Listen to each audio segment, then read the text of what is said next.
Let's talk about panic attacks. Is that an anxiety disorder? It's a very specific anxiety disorder, and it's characterized by a sudden, out-of-the-blue onset of intense amount of fear. And patients who have that, they have a lot of physical symptoms. Their heart races, they have a choking sensation, they'll have a shortness of breath, they'll have nausea and vomiting, diarrhea, and they don't feel very comfortable. Are they frequent? Do they get them 5 times a day or once a month? They can have them anywhere from once a day to 2 or 3 times a day, or just on rare occasions. But they're characterized by coming out of the blue. These folks will tell you, I don't know why I'm having these things. When somebody has it, it seems like it would be terrifying. How do you approach that person? How do you get them not to have a panic attack?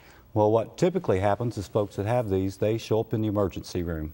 And after being in the emergency room 3, 4, 5 times, somebody figures out this is not a heart attack, this is not a blood clot, and they get referred to a psychologist or a psychiatrist that makes the diagnosis.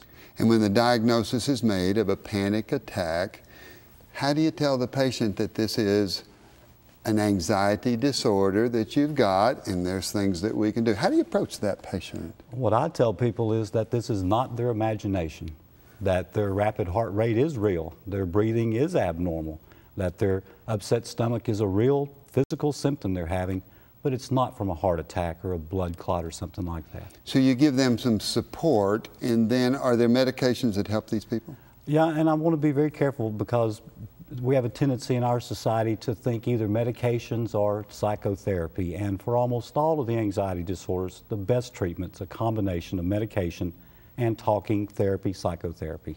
Yeah, frequently we just see, you may not need a pill for this. You need to understand what's causing it and why you're having it and what you can do to make these attacks less severe. And I love that approach of staying away from medicines if you can.